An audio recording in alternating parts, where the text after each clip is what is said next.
What's going on, Tech Fam?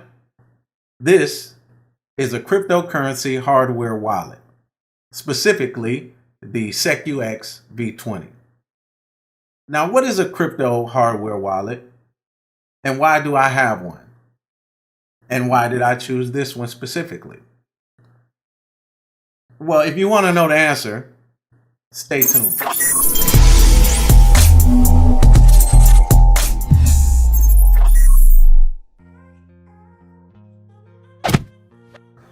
What up again, fam?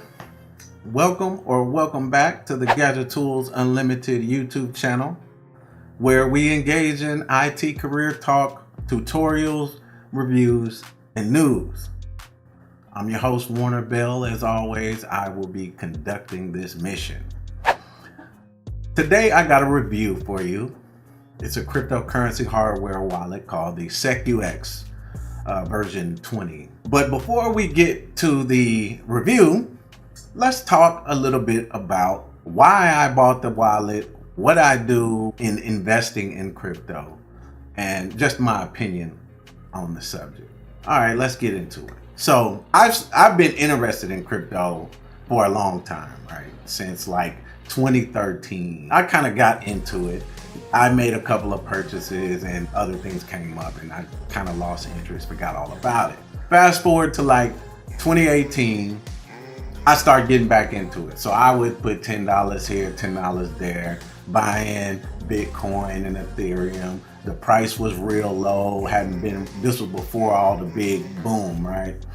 And so I still wasn't really that serious in investing. I just thought the technology was cool and I knew it was eventually gonna go somewhere. Anyway, I started dibbling and dabbling again. And when the Rona pandemic hit and the market crashed, everything was down, right? So I made up my mind that I was gonna start not only investing in the regular stock market, but I was gonna get back into, or I was gonna double down on my crypto portfolio purchases, right? At this time, I might have had $50 or $60 in it, and I was doing the free thing on Coinbase where they give you a couple dollars worth of crypto if you go through the little steps. So a lot of my crypto was on the free side or on the cheap side.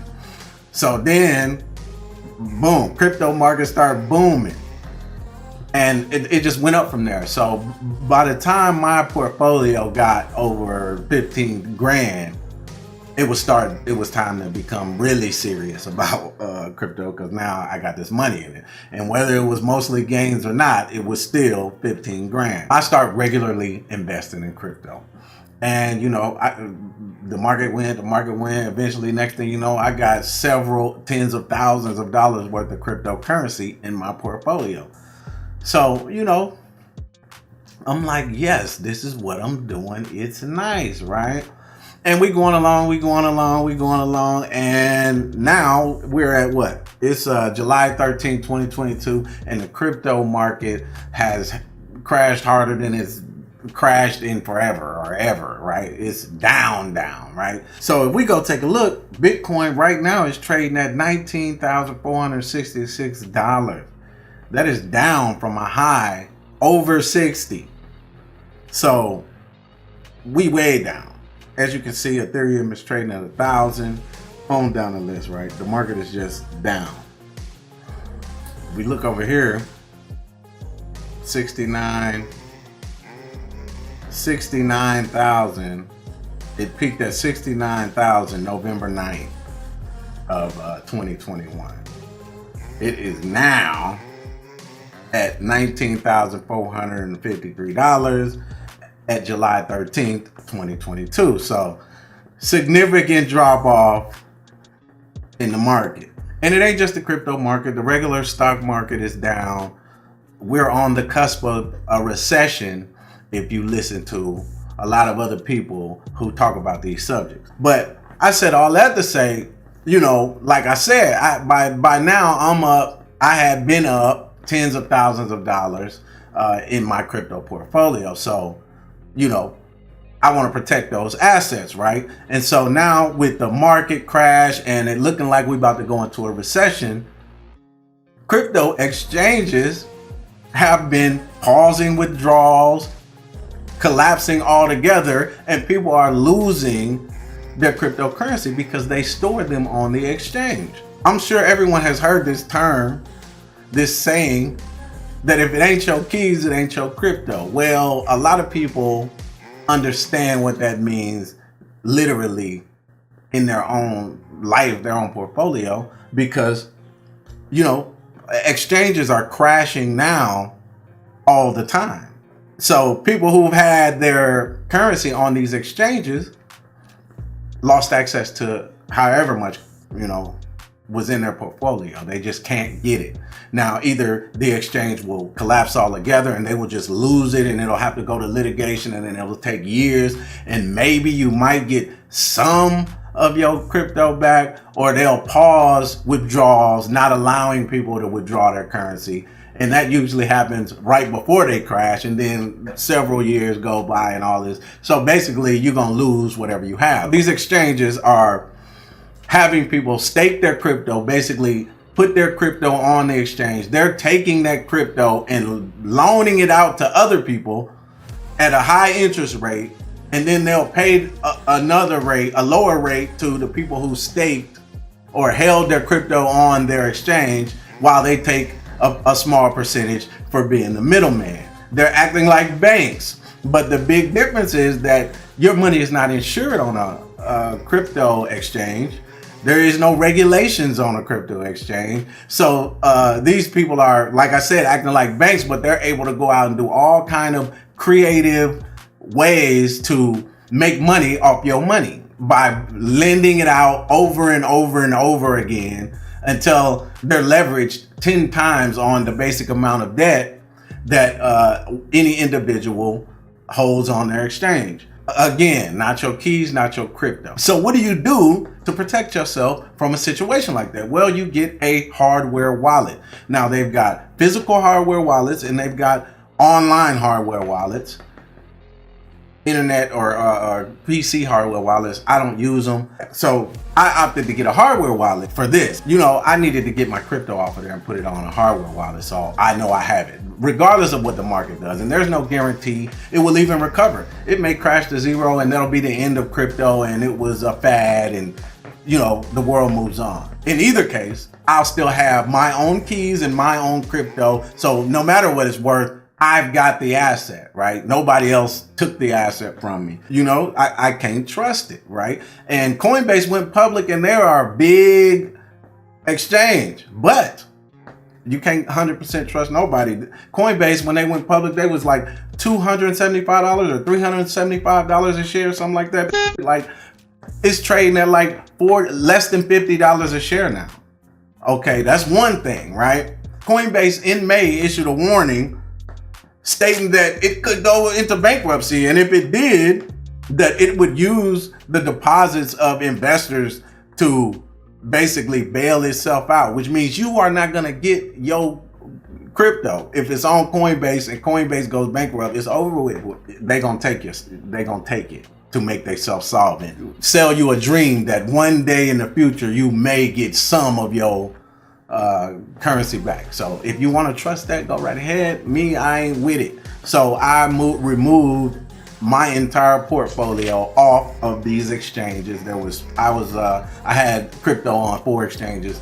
I took it all off, and now I just left a little bit on regular Coinbase so I can keep on doing day trades and just moving around stuff, right? And a little bit on crypto.com too. But other than that, I've moved my stuff off. The stock is down by 2/3. They announced that if bankruptcy, nobody talks about bankruptcy unless they think it's a possibility. So they announced that if bankruptcy happened, we have a plan, which ain't to your benefit. And they just laid off 18% of their workforce. So these is the big guys. So it's getting a little hairy out there. Exchanges are collapsing and folding like dominoes right now. The market is down, and we ain't even hit the full recession piece yet, so it ain't looking too good. Now let's talk about the hardware wallet. This is the SecuX V20. It is a digital, physical hardware wallet. Let's see if I can get it to come on. All right. And right now, this is what's holding the bulk of my crypto portfolio. Right off the bat, I like the way it's designed. It's got an aluminum case with a rubberized matte piece on the back here. Feels real nice, rubberized. Nice size LCD or whatever kind of screen this is, and touch for you to enter your codes and so on and so forth. Right off the bat, my first critique of this hardware wallet is it's a little too big. It looks nice. I like the way it feels in my hand, but it could have been about 20% smaller and still kept the same screen size and still looked really nice. It just would have felt a lot better in your hand, and not only your hand, your pocket. This thing is so big, you know, you can still put it in your pocket, but I mean, you can feel that there's a big round thing in your pocket. Or if you want to throw it in your shirt pocket, yeah, it ain't gonna happen. It's just a little too big to be very mobile. Now you can just set it on, you know, in your closet or in your lockbox or wherever you might want to put it, and it'll be just fine. But if you wanted to carry this around, because you also can buy crypto and send crypto from this device, it's just a little too big for walking around. You see, if they made it about 20% smaller, it would perfectly fit in the palm of your hand, and it would just feel nicer to hold. You wouldn't be worried about dropping it, because it feels like you would drop it right now. Okay, so this is what the hardware wallet looks like in the package. Flip it over, there's some information on the back of the box.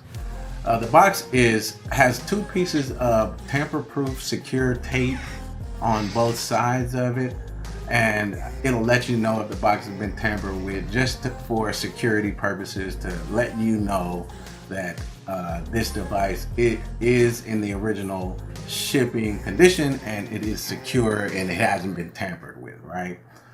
As we open up the case, you see the device here in the middle, and it's inside this little styrofoam kind of cradle. Comes with this black cloth, presumably to wipe it off. And if you pull this styrofoam and the centerpiece out of the box, you'll find a velvet bag with the SecuX logo on it. This is the bag, I guess, that you would hold your device in. There is a Type-C USB connector in the bag as well, and this is how you would connect the device to a computer. There's also some information inside the box. There's a card, tells you how to install your passphrase, how to choose your passphrase using the device. There is the user manual for the device. It has all of the quick start information. How do you get started? What information you need to run the device, and how do you set it up? And there's these little cards. There are recovery sheets. And what you do is you put your keys on here. It gives you 24, and you put that card in a secure hidden place, and it has your recovery keys in case somehow you have to reset your wallet, or you need to get back in your wallet, or if you get a new wallet and you just want to load your account on a new wallet, this one breaks, whatever the case may be, you'll have your passphrase, so that you can load your actual account with all of your crypto onto the new unit, and you'll be good to go. Looking at the bottom of the unit, there is a piece of again, tamper-proof tape, SecuX, and it's covering the Type-C USB port on the bottom of the device. And again, they're just letting you know this device has been factory sealed and it hasn't been tampered with, so there's no way anyone, or it'll be extremely unlikely for anyone to be able to hack your device here. As you can see, it's got the Type-C connector, and you just plug in your cable, plug the other end into your PC, and then you can set up the device, and it's got this like 12-sided shape, real nice. Aluminum, feels real good to the hand, just a little big, should be a little smaller. Okay, when you first turn the device on, it'll say welcome. It'll have a get started button, and it'll walk you through all the steps to set up your device. And it's touch screen, so you would just touch the screen, hit start, and it's gonna walk you through all the steps.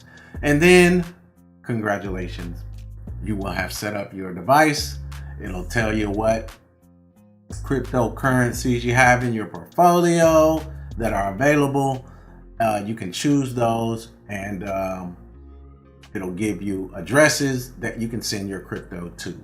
And there's tons of coins. As you can see here, we're at SecuX.com. It'll show you all the supported tokens, and there's a bunch of them. All of those are supported tokens. Okay, right over here where it says SecuX ESSX, you're going to want to click that. It's going to tell you that it doesn't like Firefox as a browser, it wants Chrome as a browser, so you need to use Chrome browser. And then it'll bring you to this page, and it'll say, do you want to connect via USB if you've got USB capabilities on your computer or laptop, which you should, or do you want to connect via Bluetooth if you have those capabilities on your computer or laptop, and you should. And in this case, we'll do connect via USB. You just click it, your device is connected, it will see it, and it'll give you the name of your hardware wallet. You just click it, click connect, and you will be in the hardware wallet where you can send yourself currency, send currency to other places, so on and so forth. And that is that, Tech Fam. We're gonna bring this video to an end. If you like this content and it has been helpful to you, we would love it if you would go ahead and hit that like button. Help us get these videos in front of people who may find them beneficial. If you're not already a member of the channel, by all means, now's a good time to go ahead and subscribe to the channel. And if you want to be the first to know about new videos that drop, click the bell icon. Until the next video, Tech Fam, peace.